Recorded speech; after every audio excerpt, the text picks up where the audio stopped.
Bandai Namco's Tales of series has never been unpopular per se, but it never really enjoyed the degree of popularity in the West that a lot of other RPGs gained despite its beloved status in Japan. With Tales of Berseria, however, it began to see a break into the Western mainstream.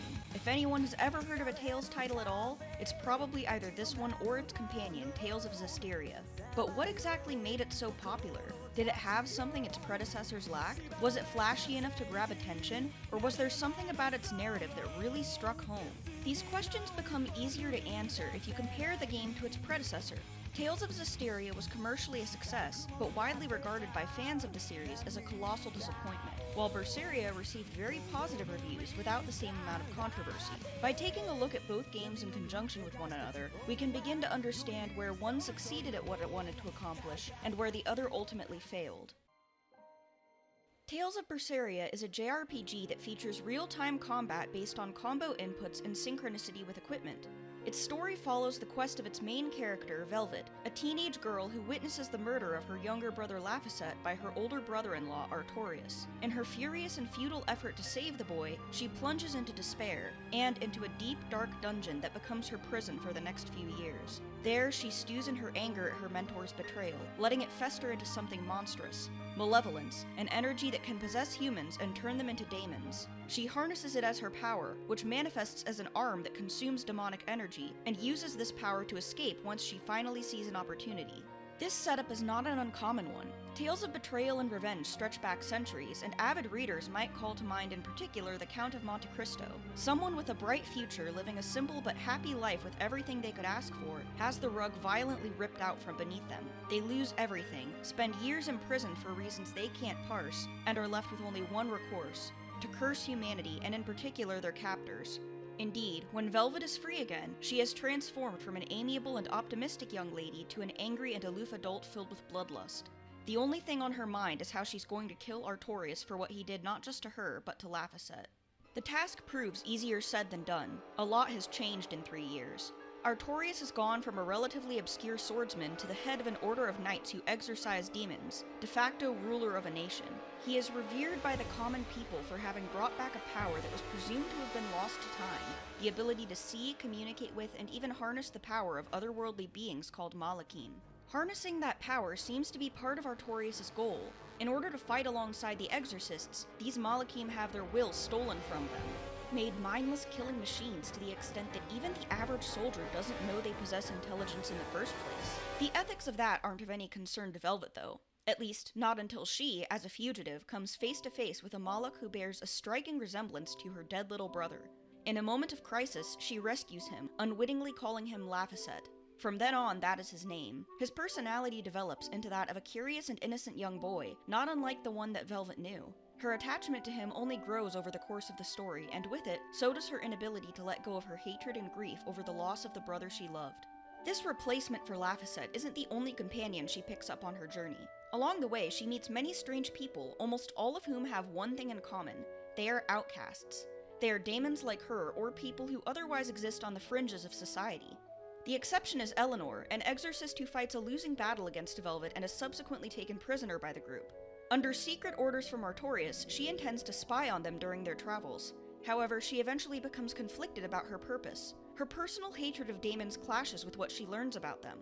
Everyone she meets seems to have a backstory just as tragic as hers, and acts in ways that are no different from the people she's used to being around. She is forced to reconcile between her own deeply ingrained ideals and the jarring realization that daemons and outlaws too possess their own humanity. I draw attention to this because one of Berseria's major themes is that there is value in recognizing the humanity of others, because everyone has it.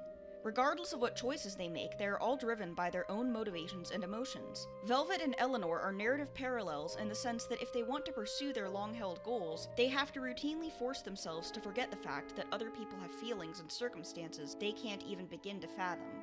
Their respective quests are also doomed to heartache and failure because neither of them have the disposition to easily ignore those core facts. As Eleanor becomes shocked to learn that the stray Malak and the gang of corrupted rebels she's running around with actually have complex inner worlds, Velvet continually exhibits mercy in situations where she doesn't have to. She claims not to care about the other daemons she rescues from imprisonment, but her emotions bubble to the surface whenever she has to face threats to them, and more importantly, to the Malak she begins to affectionately call Fee. The emotional crux of Velvet's arc comes when she can no longer overlook her own actions in the face of their consequences to others. She is relatively unfazed to learn that Artorias plans to use special daemons like herself, Therions, in a massive ritual to summon a powerful elemental being called Innominat, a power he set into motion with the murder of her brother. His ultimate ends aren't that devastating to her either. Using Innominat's power, he is going to completely rob people of their capacity for emotion. In his mind, it is emotion that creates sinful desire, pain, and iniquity. Evil and malevolence can be linked to human emotion, so it would be better to do away with it altogether. Stopping Artorias has little to do with what Artorias is doing and more to do with the fact that it is he who is doing it. She is stopped dead in her tracks though when she learns why Artorias originally killed Laphicet. He was to be resurrected as a vessel for Innominat and reach his full power by consuming the power of Therions. Indeed, her little brother is, in a sense, more alive than he ever was, and he is not happy with the path that Velvet has taken. As I said earlier, tales of revenge have a long and storied history. Everybody wants to believe in the abstract concept that is justice, the notion that those who do good deeds will be rewarded for them, and those who do evil will be punished. I don't personally subscribe to an idea of human nature having fixed qualities, but I do think that everyone has their own ideas of what is right and what is wrong, and everyone gets a degree of satisfaction on an emotional level when the bad guys get what's coming to them. Tales of Berseria reminds us that this is a normal impulse, and then asks us to consider what exactly it is that revenge accomplishes. In Velvet's case, she certainly would be stopping Artorias' plans, but she has no idea what to do after that or even how to get there in the first place, and the single-minded way she's chosen has trampled on the lives and livelihoods of others alike. Revenge is satisfying to see realized, but empty after the fact. The past cannot be undone, so there is no point to it, and a focus on it creates tunnel vision at the expense of others and of the self. Velvet's world falls apart in seconds when the weight of this fact falls upon her. She has no way to justify her decisions to a brother who never asked her to avenge him in the first place. She is crushed by his rejection of what she took to be sincere devotion, and then recognizes that she has been doing the wrong thing all this time in order to obtain closure. In a quest to pay back what she regarded to be an unforgivable evil, she committed acts herself that both her brother and her past self would consider evil too. This debilitating blow to the one thing that kept her going is nearly enough to make her succumb to despair. What stops her, physically and emotionally, from being absorbed by Laphicet are the very people she befriended up to that point, starting with her brother's namesake. The others form a chain that anchors her, grounding her in both a metaphorical and literal sense when she is about to fall to pieces. Defiant in the face of everything he knows about Velvet, Fee bravely answers her lament that she doesn't deserve to live with "so what?" He doesn't care that she's done bad things. He loves her, and he believes that is on its own enough to absolve her of the need to seek forgiveness. This powerful scene is also a testament to Fee's own character growth. As his consciousness develops, he begins to resent somewhat that he has become a replacement for what Velvet lost. He doesn't want to be Velvet's new little brother, he wants to be her friend and his own person. His arc is his own quest to discover just what it means to distinguish himself. He becomes more assertive, more playful, and more intellectually curious. Velvet starts to come to terms with the fact that she can't see him as the same person that her brother was. Not only is that increasingly infeasible, but it's also not fair to the person Fee is. Through Fee, the game makes a strong argument that one of the factors that defines humanity, that is, a quality that all sentient beings in this world share, is individuality. This is the very thing the Exorcist's Malachim slaves are stripped of, and the thing that Artorias seeks to strip from the rest of the world in turn. If there is one point in which Berseria fumbles the narrative ball, it has to do with Artorias himself. A Tales of game would not be a Tales of game if it weren't overblown but deeply earnest, and I've always respected the series for its willingness to go all in when it comes to being cheesy. Even so, I had mixed feelings about Artorias' backstory reveal. It is clear that he was intended to be a sympathetic character. He has his reasons for wanting to transform his citizens into Puritan zombies who think of nothing but work and worship. He arrived at the conclusion that all emotions are dangerous after experiencing a tragedy of his own, the loss of his wife, Velvet's older sister, who was pregnant with his child. They were slaughtered by daemons who attacked their village. Both mother and unborn child would, against all odds, be reborn as Malachim for Artorias to command. In his grief, he is consulted by a former colleague, a magician called Melchior. Artorias had apparently cut ties with Melchior, but now he listens to Melchior's counsel concerning how to create a better world. In this way, the game frames Melchior as partially responsible for Artorias' plot. Obviously, Melchior is in no way blameless, having aided and abetted and advised Artorias the whole way. It is more apt to say that Melchior gave him the final push he needed to do what he did. Why was that push all he needed? It's difficult to say. Everyone responds differently to the sudden loss of loved ones, and that response doesn't need to be realistic or rational. Yet Artorias' reaction seems over the top for even a fantasy setting. The emphasis placed on the removal of people's emotions is meant to underscore the overall themes, particularly the importance of individuality to humanity, by showing how dull and constrained the world is when people aren't allowed even the freedom to access their own feelings. Yet the scene that creates a horrified response in most of the party is one which seems overdramatic to the point of being nearly comical. What it looks like at first is a dictator's attempt to create a perfectly compliant and conformist populace, incapable of even considering rebellion against the status quo. Understanding Artorias' background only muddies the water further. His actions are tethered to his motivations by a very thin thread that states, "I suffered horribly once, and the only way to make sure no one ever suffers like that again is to get rid of the capacity to feel anything." It's quite a leap to make, and one that he performed in 3 years, never once wavering or considering that perhaps it wasn't right to do this, even as he enslaved his own wife and son and others like them, suppressed other religious practices by force, and ruined his sister in both body and mind. Hard as I tried to suspend my disbelief, I just couldn't wrap my head around it. Laphicet had volunteered to be sacrificed in order to bring about Innominat's awakening. This wasn't unbelievable to me. He was a sick child who knew he wouldn't live long enough to see the world as he dreamed of doing, and he truly trusted Artorias to create a better world. Artorias had Laphicet's consent on this matter, unbeknownst to Velvet. That one willing sacrifice was enough to motivate countless unwilling ones baffled me. He had already lost a part of his family, and he tore the remainder of it apart because he believed it would make others hurt less. More baffling still is Laphicet's attitude, a heel turn from the soft-spoken boy he was before. As a being who has been essentially deified, he behaves in a way that is condescending and detached, and speaks scathingly to the sister he had loved. How much of his behavior is his own, and how much of it is Innominat's? I was also driven to wonder why he seemed fine with draining the world he had so desperately wanted to see of all of its color. Would he sincerely believe, seeing it with his own eyes, that all of it was worth it? In spite of these burning questions about the game's antagonists I was left with, I came away from it with relatively few criticisms of it. Both the character of Bienfu and related pervert humor, and the obnoxious gameplay, which I'll get into later, were pretty typical of the Tales of series, and so fell within my expectations mostly. The rest, I thought, was remarkably solid and consistent with all of the points it was trying to make. Moreover, the characters were just plain fun, and the group dynamic was cohesive, authentic, and skillfully reinforced Berseria's themes. Against a system that seeks to deny your individuality and humanity, you must find solidarity with others like you and vigorously assert your right to exist as yourself. The final narrative piece I thought it important to call attention to was the ending. I was initially worried that I had stumbled into a finale in which the main character dies after their lengthy struggle, which is a plot device that takes masterful skill to pull off convincingly, in my opinion.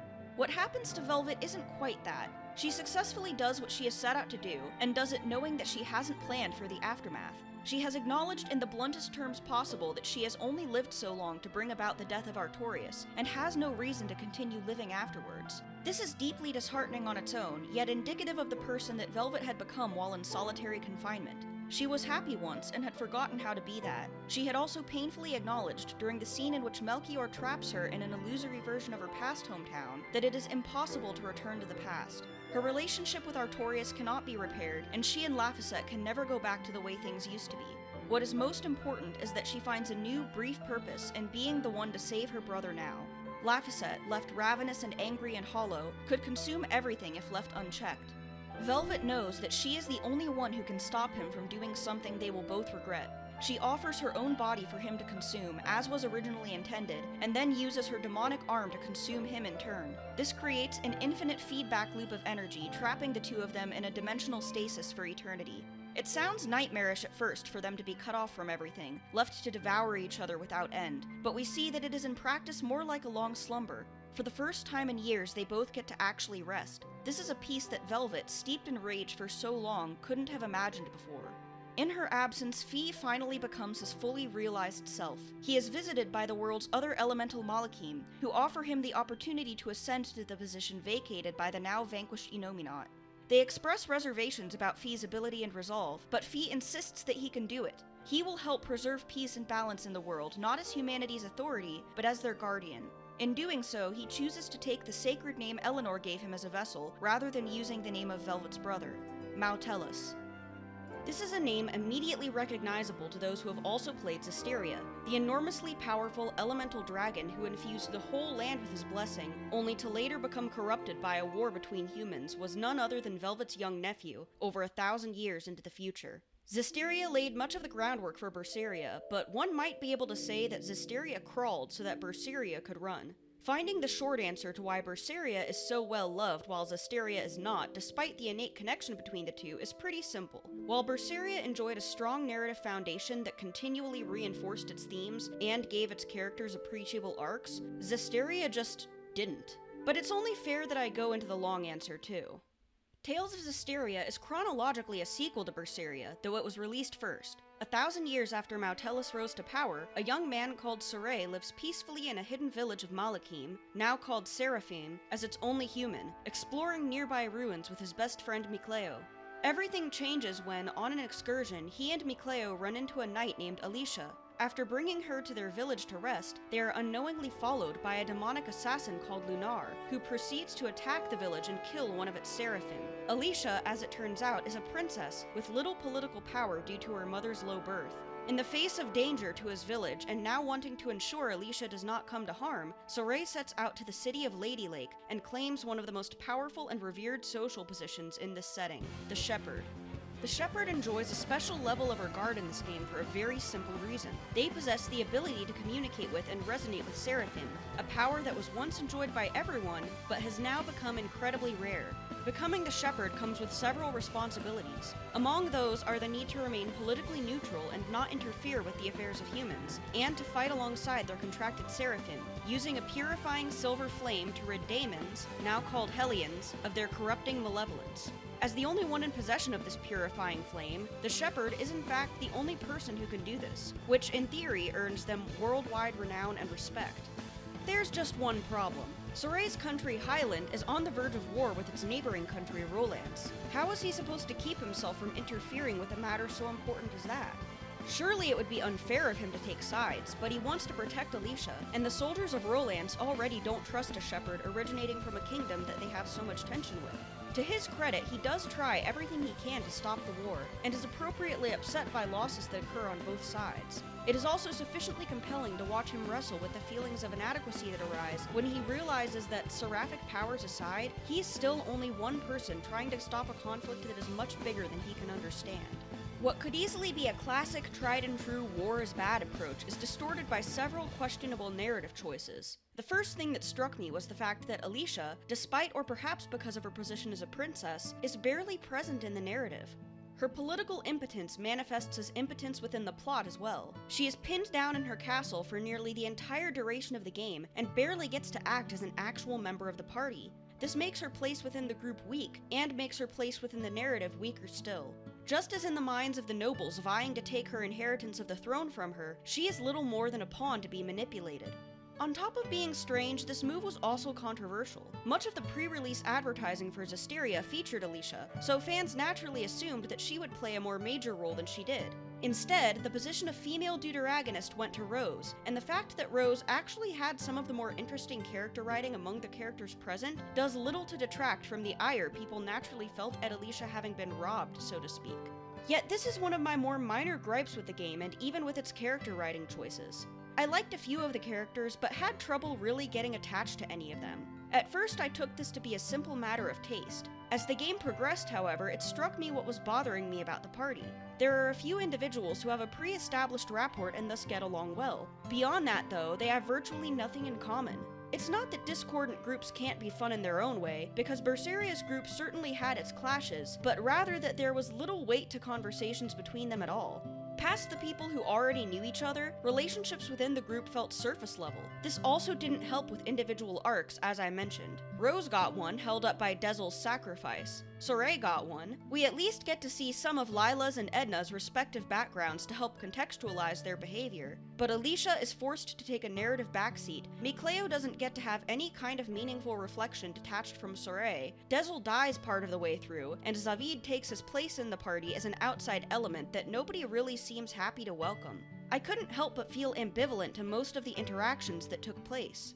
I also found the game to be extremely thematically weak. Tales of games are generally well received for their stories, and rightfully so, because they at least manage to express a clear underlying theme that is continually reinforced. There are games that don't build well on what they have, to be sure. When I speak of thematic weakness, one might imagine that an argument is only made clear at the end, or is perhaps contradicted by certain subplots or other aspects of the story. In this case, though, what I mean is that what the game wants to say isn't even clear in the first place. The easiest idea to extrapolate is war is bad, as I said before. Plenty of narratives, from All Quiet on the Western Front to the Gundam series to early Fallout, have leaned hard on this point. In this regard, Zestiria stumbles over itself to convey this, because it doesn't expound upon it in full.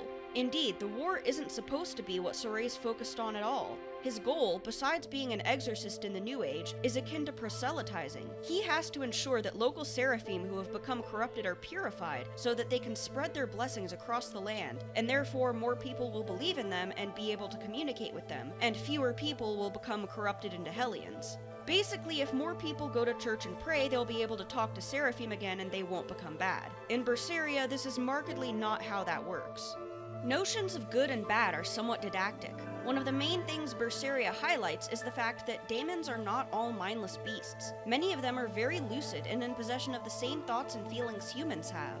However, in elevating the seraphim in general to an angelic, pardon the pun, status, Hellions have been degraded such that they aren't people at all, and thus must be either purged or cleansed. Those Hellions who are in possession of their sanity are portrayed as antagonists, who either revel in causing chaos like Lunar, or have done and continue to do terrible acts without remorse, like the Lord of Calamity himself.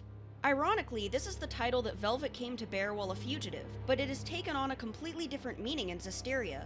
The Lord of Calamity is a man called Heldolf who was originally a respected general in Rolance. He and his troops occupied a neutral village built by the previous shepherd, Michael, under the pretense of protecting it from Highland. They were not well received, however, and when Highland eventually came to attack Rolance, Heldolf pulled back his troops. As a result, the village was destroyed, its residents murdered. Consumed by grief and rage, Michael sacrifices his newborn nephew to Mount Hellas, who has become a Hellion by all the malevolence the land absorbed from this event. He does so in order to curse Heldolf with eternal misfortune, denying him the right to die. One by one, Heldolf's family and loved ones are picked off by extraordinarily unlucky events. It is only at the height of his despair, when he goes to the front lines of battle in the hopes that he'll be killed, that he realizes the nature of the curse upon him. The knowledge that he is now immortal transforms him into not just any Hellion, but the Hellion to rule all Hellions. His priorities apparently warped with him, because his ultimate goal becomes nothing less than the destruction of the world so that it can be remade. To this end, he is trying to ignite the war between Highland and Rolance to new heights in order to generate malevolence and create new Hellions. I had trouble grasping Artorias' intentions, but this seemed so ridiculous as to make Artorias look reasonable. The world is full of pain and suffering, and my solution to this is somehow to make it worse. As an antagonist motivation aside, there are some common threads carried between Zestiria and Berseria. If Zestiria hadn't come first, it would seem as if they were making cheap callbacks. What occurs instead is the appearance that a lot of the more unrefined elements in Zestiria were worked on and then hammered into place in a way that was more sensible and impactful. We get more information on the lives of Eisen and Zavid. The Lord of Calamity becomes a title with actual meaning. There is a more complete understanding of what creates malevolence, which is a misleading term to begin with. Malevolence isn't actually the result of just negative emotions, and they don't just make the transformed person evil. Any emotion powerful enough to create strong suffering or desire can lead to this corruption. But even with said corruption, those beings can exist relatively normally. So what were the developers of these games thinking when they allowed for such a large gap in consistency between Zestiria and Berseria?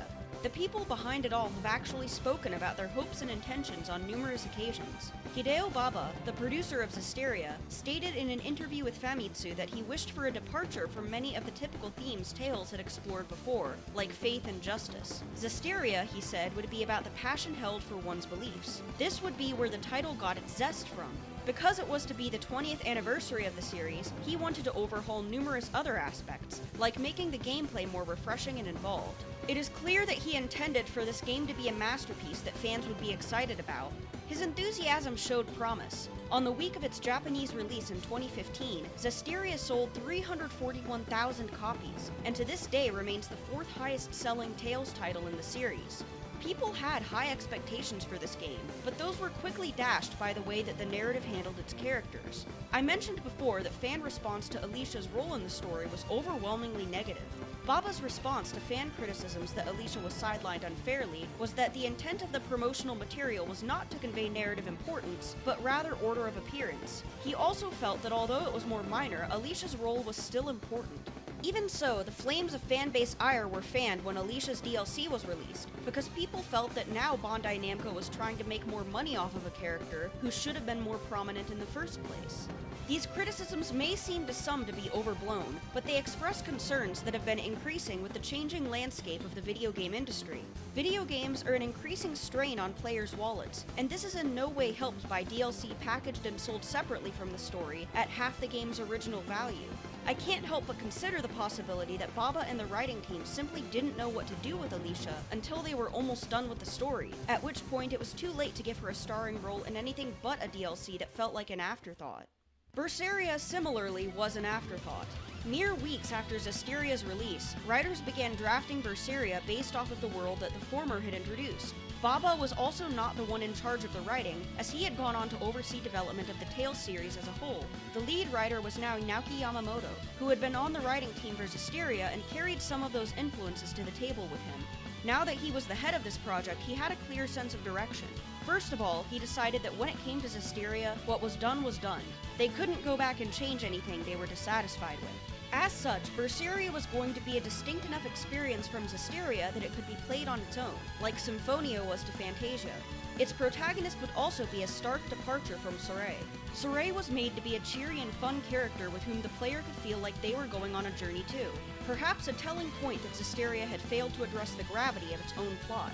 In contrast, Velvet would be somber, rough around the edges, and not always easy to sympathize with. As a matter of fact, Yamamoto admitted that although he wanted Velvet to be liked, he didn't want players to always agree with her actions or her opinions. Already, this is a layer of complexity Zestiria wasn't afforded.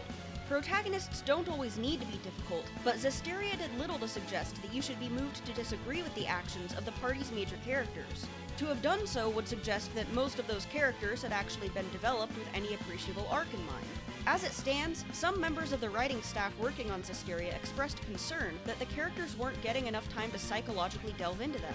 Baba himself acknowledged this, and promised that it was something that would be paid more attention to in future games. Obviously, they were ready to move in this direction as soon as Berseria's development was underway. In short, given the timing of its development, it's reasonable to assume that the writers of Berseria threw themselves into it, feeling like they hadn't done everything they wanted to with Zestiria.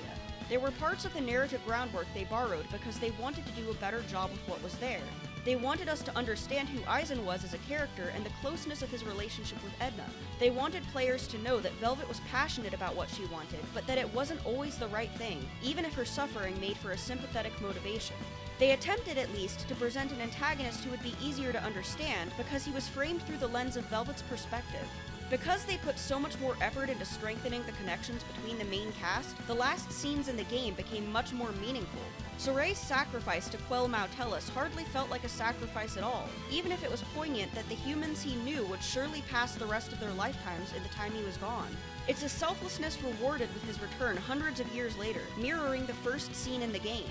With Velvet, we understood that her sacrifice was both a selfish decision and the only one she could possibly make. She wouldn't be coming back, and she wouldn't have wanted to anyway. She needed to rest, even if she would be dearly missed. Of course, knowing all of this doesn't make Zestiria look any better or more connected to the larger world in the eyes of fans. As I played through Berseria, it struck me that a lot of things about it actually just made Zestiria look worse. In terms of emotional resonance, meaningful messaging, and narrative cohesion, it can't hold a candle to its successor. The truth of what went into it doesn't matter to fans who look at it and feel that compared to Berseria, so much about it is poorly thought, as though Berseria was only vaguely in the minds of developers then, and they couldn't yet figure out how to grow the seeds they were planting. There was something else that stood out to me that I wanted to mention. Berseria actually draws a deliberate parallel to a game made nearly a decade before, Tales of Vesperia. During the final fight with Artorias, he uses a special move that longtime fans would recognize as Savage Wolf Fury, the mystic art belonging to Vesperia's protagonist, Yuri Lowell. What does this mean? As Vesperia is one of my favorite installments in the series, I spent a long time pondering it. At first glance, Yuri and Artorias are nothing alike. You could even say that ideologically they are diametrically opposed. While Artorias attempts to use the system to his advantage to establish control over others, Yuri fights the system at every turn in order to liberate others. His role, as well as his position as a fugitive, seemed more similar to Velvet's than anything. This remained true no matter which angle I viewed it from, but I noticed something else significant. They both do their utmost to cut the striking figure of the lone wolf archetype. What separates them, beyond just ideology, is the fact that their journeys begin and end at different points. Yuri has a somewhat contrarian habit of pushing others away from him, keeping them at least at arm's length. He believes there to be danger in associating with somebody like him, a man who acts in accordance with his own beliefs even if it means clashing with the Empire's knights, and even if that means taking someone else's life. In spite of all his efforts, his magnetic and laid-back personality attracts a variety of other people who become his tightly knit confidants. A major part of his arc is the story forcing him to come to terms with the fact that he can't handle every part of his journey, even the bloody parts, by himself. He has to become okay with relying on other people as they have come to rely on him. In contrast, Artorias begins the story surrounded by a family that loves him. Even after the loss of his wife and child, Velvet and Laphicet trust and look up to him unconditionally. This idyllic lifestyle could have remained theirs forever. Yet because he cannot bring himself to rely on others for his happiness ever again, he strikes out effectively alone. He banishes his sister to a hellish dungeon, turns his brother into a deity's vessel, and stands alone at the top of the world, admired by all but close to no one. He had help from followers and advisors such as Melchior, but he had no friends and no loyalties to anything besides his own ambitions. He undid his family with his own hands, and at the end of the day, when he died at Velvet's hands, he had nothing to show for it. They are narrative opposites, but Yuri and Artorias, through their relationships with other people, become the wolf in their respective stories. By acting in the interests of others, Yuri becomes the leader of a pack for whom he would go to the ends of the earth. By acting in the interests of others, Artorias becomes a lone wolf who goes against his own nature to hunt down and rid the world of all the sources of its impurity. The art that they access at the climax of each narrative fits them into the same archetype, yet also serves to juxtapose the two against each other's respective positions at that point. Yuri is triumphant, and Artorias is not. The emotion that makes them mirror each other is one of literature's greatest motivators: love. This is another thing which Berseria argues defines humanity. It doesn't speak much of romantic love either. Platonic and familial love are held up as vitally important means of forming community, supporting others, and attaining happiness. Daemons are characterized as human in the sense that they are able to feel love, not just blind resentment and anger as Zestiria seems to convey. Similarly, Vesperia makes a strong case for being able to find community through love and become stronger for it, which forms the basis of direct action. Despite taking place in different universes, I actually found more thematic similarities between Vesperia and Berseria than Zestiria and Berseria. Camaraderie founded from similar circumstances is the driving force behind the relationships in these games, which is what makes them so believable.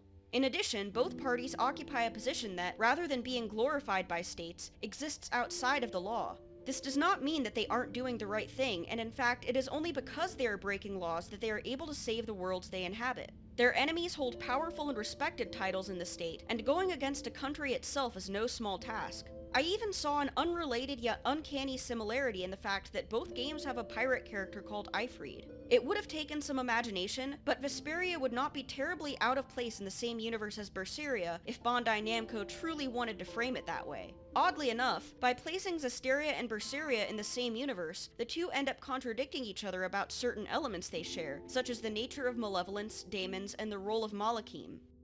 There is no doubt, however, that Vesperia's gameplay is dated compared to newer Tales of installments. That said, it was remarkably simplistic. Even if you didn't enjoy the combat system, you could button mash your way through without thinking too hard about which combos to use, and in most cases, any new equipment you found would provide a flat, straightforward improvement to the stats of whichever character wore it. If you were only there to see the story, as most Tales fans I speak to are, you didn't have to think too hard about how to get through it, especially if you played on easy mode. The downside, of course, being that you didn't earn any grade points for doing so. Zestiria's gameplay saw an overhaul of the way combat worked in the series, and most of these aspects naturally carried over to Berseria. More combos could be assigned to button inputs now because they all required strings of commands. Rather than a SP gauge that needed to be refilled with certain items, characters now had a gauge that drained with successive attacks and could be refilled over time or by fulfilling certain conditions on the battlefield. Additionally, equipment became more diverse, and required more careful thought to put it into a set. It wasn't always just a flat boost to a character's stats. For instance, a weapon that improved a character's magic damage by a lot might also lower their accuracy as a drawback. It now became not just helpful, but necessary to level up equipment with materials found in battle. And assuredly, you'll have a lot of those, as the world cut out a shrunken overworld in order to allow for a vaster world and more in-depth exploration. If there is one mechanic these newer games introduced that I thought was actually good, it was the ability to swap party characters in and out while on the battlefield. The rest I found annoying, tedious, and difficult to keep track of. I could manage with ease when all I had to take note of were enemy elemental types. However, trying to remember various other mechanics on top of combo inputs was a pain.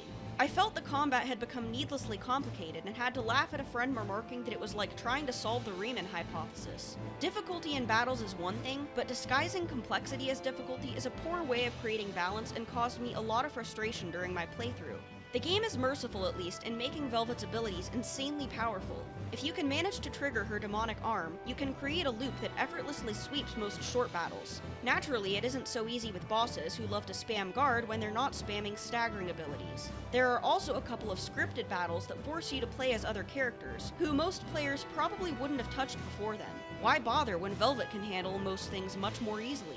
Various difficulty spikes scattered throughout encounters are a painful wake-up call that actually, yes, this is your standard RPG and you do have to grind. You have to get used to the way combat works whether you like it or not. I feel like it is telling that I haven't met anyone who actually enjoys Tales combat, much less plays the game with that in mind. There were a few points where I got stuck, but the worst by far was the endgame stretch. The final dungeon is a labyrinth of celestial paths that looks really, really cool, but is difficult to navigate. On top of being quite long, it also contains 6 mini-bosses. Like many other mini-bosses the game features, these are all optional, but the game doesn't tell you this, and I'd rather not try to recall all the time that I wasted trying to fight them when I could have just been charging through to the end. I've said before that there's nothing to kill the tension before a boss fight quite like an unforgiving and irrelevant grind placed directly before it, and I stand by that here especially. It may actually be a testament to how compelling the game's story is that I was able to force myself through it anyway. I was sure that whatever ending I saw would be worth all of the effort, and it was, but it needs to be said that I still didn't like the process of getting there. The stories in every game in the series can be enjoyed almost as well by watching someone else play through them. Almost. Every playthrough is still unique, and in playing it yourself you may find skits that someone else would miss, or pick up side quests that your go-to YouTuber didn't bother to complete. I have to stress again too that I think the story is worth gameplay that feels like doing math homework, and the amount of times it goes on sale might make it worth a try for some. Still, the game is long, and I wouldn't blame anyone for being unenthused at the idea of going to that much trouble. By now, this video has also gotten long. There's a lot to talk about when it comes to these games, but many have already been able to gauge popular opinion about them. That is, people liked Berseria, and they didn't really care for Zestiria. Berseria had a story that was impressive enough to make up for frustrating and unintuitive gameplay, and Zestiria didn't. In fact, Zestiria had very little to say at all. In the end, I think the greatest disappointment is that the foundation that it built on, using motifs and references to Arthuriana, had a lot of potential to be something memorable. As it stands, I had to look back at a lot of scenes on account of how forgettable the game was. A mediocre story might not have been anything to bat an eye at in today's ruthlessly opportunistic game industry, but as part of a franchise that is known for setting high expectations in its player base, it was definitely a letdown. Another thing that's nice about Berseria, however, is that because it works perfectly fine as a standalone story, you could get through it without ever touching Zestiria and not really be missing out on anything. Of course, as these are all my own opinions, and I have my own biases, some of you might feel inclined to pick up both games anyway to draw your own conclusions. That's what I did, despite knowing of Zestiria's less than stellar reputation. Let me reiterate one last time that I don't think Zestiria is a bad game per se. It's forgettable, poorly organized, and thematically incoherent, but not bad. Its messaging is not malicious, and its characters have their redeeming qualities. It is clear that the developers wanted the game to be a good story and that they worked hard on it. Yet in tying itself to Berseria, it demands more scrutiny. One can't help but compare the two in terms of outcomes. More than that, video games are a demand on people's time, more so than movies and sometimes even books. At the end of the day, people want to spend their time with art that speaks to them personally, whether it's good or bad. Good art just tends to speak louder.